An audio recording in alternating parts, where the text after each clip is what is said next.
খুলনা সদর ও সোনাডাঙ্গা থানা নিয়ে গঠিত খুলনা 2 আসন। বিভাগীয় শহর হয়েও উন্নয়ন থেকে বঞ্চিত এ জনপদের বাসিন্দারা। ভোটাররা বলছেন, যারা এলাকার উন্নয়নে কাজ করবেন এমন প্রার্থীকেই বেছে নেবেন তারা।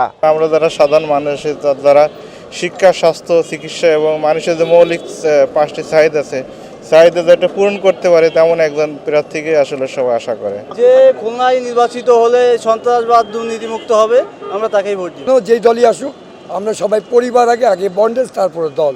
আমরা সাধারণ মানুষ যাতে ঠিকমতো চলতে পারি, যারা বেকার আছে তাদের কর্মস্থান পাক, আমাদের শিল্প এলাকা খুলনা যে জুট মিলগুলো আছে আবার চালু হোক, এটা আমাদের আশা করি আর কি। বিএনপির ঘাঁটি হিসেবে পরিচিত এই আসনে ভোটের মাঠে লড়ছেন সাবেক সংসদ সদস্য নজরুল ইসলাম মঞ্জু।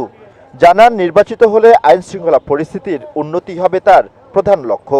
একটি অবাধ সুষ্ঠু নির্বাচনের মধ্য দিয়ে একটি সরকার গঠন এবং একটি ভয়হীন নিরাপদ বাংলাদেশ, নিরাপদ খুলনা গঠন করাই আমাদের লক্ষ্য। সেক্ষেত্রে উন্নয়নই হবে আমাদের মূল চাবিকাঠি। আমরা মানুষকে স্বস্তি দেবো, শান্তি দেবো এবং এই শহরের মানুষদেরকে আমরা একটা উচ্চতায় নিয়ে যাব। সেটি হচ্ছে উন্নয়ন খুলনা, সমৃদ্ধ খুলনা, ক্লিন খুলনা এবং গ্রিন খুলনা সিটি আমরা গঠন করবো ইনশাআল্লাহ। আমার একটা প্রশ্ন হলো যে ভোটার দীর্ঘ 16 বছরের ফাঁসিবাদ আমলের যে সমস্ত অনাচার, অবিচার এবং যে ধরনের অনিয়ম হয়েছে, দুর্নীতি হয়েছে, এগুলো বন্ধ করা হোক এবং বন্ধ করে তরুণদের যে স্বপ্ন, আগামীর বাংলাদেশ, গণতান্ত্রিক বাংলাদেশ এবং একটি মানবিক বাংলাদেশ খুলনা গঠন করা এবং আমাদের খুলনা শহরকে আমরা সেভাবে গড়ে তুলতে চাই যেটি তারা স্বপ্ন দেখেছে এবং আলোকিত খুলনা, এবং আমরা চাই উন্নয়নের খুলনা এবং আমরা সেই জনগণের সেই প্রত্যাশা অনুযায়ী আমরা কাজ করব ইনশাআল্লাহ। ভূমিকম্প সহনীয় মোস্ট ডিউরেবল দেশের প্রথম থার্মেক্স রড সালাম স্টিল। সালাম স্টিল বোঝে ডিউরেবিলিটি। সালাম স্টিল, মোস্ট ডিউরেবল স্টিল। এদিকে ভোটের মাঠে জয়ের ব্যাপারে আশাবাদী দাঁড়িপাল্লার প্রার্থী মহানগর জামায়াতে ইসলামীর সেক্রেটারি শেখ জাহাঙ্গীর হুসাইন হেলাল। খুলনা নগরীকে পর্যটন নগরীতে পরিণত হবে, অর্থনৈতিক দিক থেকে অঞ্চল আরও বেশি সমৃদ্ধ হবে।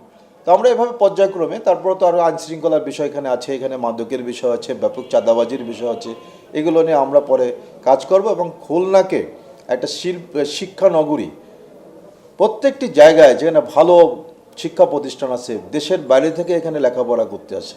আমাদের খুলনায় কিন্তু এরকম ভালো শিক্ষা প্রতিষ্ঠান নাই। আপনারা দেখবেন ঢাকায় দেখবেন, চিটাগাংয়ে দেখবেন, রাজশাহীতে দেখবেন, ইসলামিক বিশ্ববিদ্যালয় কুষ্টিয়ায় দেখবেন, দেশের বাইরে থেকে এখানে প্রচুর স্টুডেন্ট আছে। তো সেই তুলনায় এখানে আমাদের উপযুক্ত শিক্ষা প্রতিষ্ঠান খুলনা বিশ্ববিদ্যালয় অথবা কুয়েট যেটা আছে, এখানে বাইরের স্টুডেন্ট কিন্তু কম। বরং এখানে যখন ভালো বিশ্ববিদ্যালয় হবে, ভালো শিক্ষা প্রতিষ্ঠান হবে, তখন বাইরে থেকে এখানে আসবে।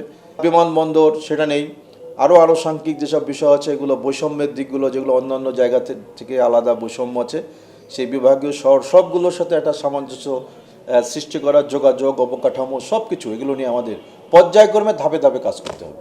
এই আসনে মোট ভোটার 3,32,000-এর কিছু বেশি। তরিক ইসলাম, এটিএন বাংলা, খুলনা।